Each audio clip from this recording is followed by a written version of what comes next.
tidak akan mengulangi tindakan menipu pada siapapun dengan modus malaf ataupun modus-modus saya. Shalom saudara terkasih dalam Tuhan Yesus Kristus. Senang kembali berjumpa dengan saudara-saudara seiman dimanapun saat ini berada di seluruh Indonesia. Saya berdoa roh, jiwa, dan tubuh saudara dalam perlindungan Tuhan kita Yesus Kristus. Dialah yang awal dan yang akhir, yang akan datang untuk menghakimi dunia dan memberikan upah kepada setiap kita saudara yang percaya kepada Tuhan Yesus. Amin. Nah saudara, di video-video saya di Facebook ya, ada banyak kesaksian di sana bagaimana kuasa Tuhan bekerja atas hidup saudara-saudara kita yang dahulu tidak percaya Kristus, saudara. Mengalami hal yang supranatural terjadi. Mereka melihat cahaya kemuliaan Kristus. Dan ada banyak yang berkomentar bahwa itu paling rekayasa. Mereka menganggap bahwa itu rekayasa. Padahal itu tampil wajah. Saudara bisa mencek kebenarannya dengan orang-orang yang berkesaksian tersebut, karena mereka menampilkan wajah mereka. Di dalam Alkitab, Matius 5 ayat 37 kita diajarkan harus berkata jujur.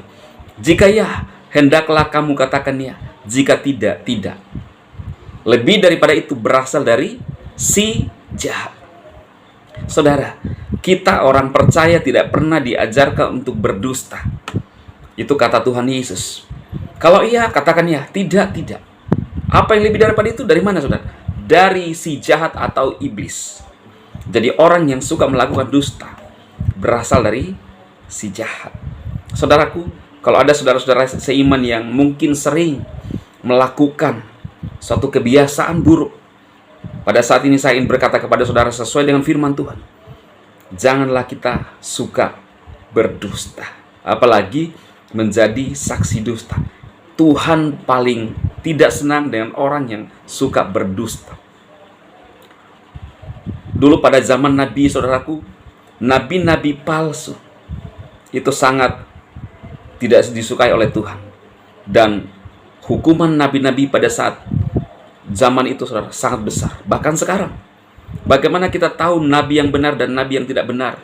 Nabi yang benar, apa yang disampaikan berasal dari Elohim sendiri. Kalau nabi palsu berfirman atas nama Tuhan tetapi tidak berasal daripada Tuhan, dan hukumannya itu sangat besar. Nah, saya menemukan sebuah video di media sosial, beranda media sosial saya, saudara. Seorang yang mengaku mualaf, tetapi ternyata dia mengaku sendiri bahwa dia berdusta. Seorang ibu mungkin ingin seolah-olah menyampaikan kepada publik bahwa lihat, saya yang tadinya percaya Yesus meninggalkan Yesus. Akhirnya apa, saudara? Berakhir dengan minta maaf. Saudara bisa dengarkan sendiri ya. Saya tidak akan mengulangi tindakan lagi kepada siapapun dengan modus malaf ataupun modus-modus. Saya tidak akan mengulangi tindakan penipuan lagi kepada siapapun dengan modus malaf ataupun modus-modus yang lain yang bertanda tangan di bawah ini. Saya Melia Wahyuni, saya lahir di Jakarta 5 Juni 86. Alamat saya di Duri Selatan 1 nomor 4, Jakarta Barat, Tambora. Alamat di Jogja, ada di Gambling Lor, RT 2 RW 10. Agama saya Islam, pekerjaan saya ibu rumah tangga. Dengan ini saya menyatakan saya melakukan tindakan Ya, jadi jelas, saudara. Saya melihat di beranda media sosial saya, ya, ibu ini mengakui dia sebenarnya memang agamanya Islam, tetapi mengaku mualaf. Ini namanya, saudara, berdusta dan melakukan pembohongan. Kita nggak tahu tujuannya apa, saudaraku, tetapi inilah yang dia ungkapkan. Ini menjadi pelajaran bagi kita siapapun. Tentunya, saudara, kita sebagai orang percaya tidak pernah diajarkan untuk berdusta demi tujuan-tujuan tertentu. Ada banyak orang berkesaksian benar-benar mengalami satu hal yang luar biasa, pengalaman pribadi dari Tuhan Yesus sendiri. Karena Yesus berkata, dialah Tuhan yang mampu menyelamatkan siapapun yang mencari dia, saudara. Luar biasa. Biarlah apa yang saya sampaikan kali ini, firman ini saudara, menguatkan, membangun iman saudara seiman, khusus saudara seiman, khusus pengikut saya dimanapun, di media sosial manapun.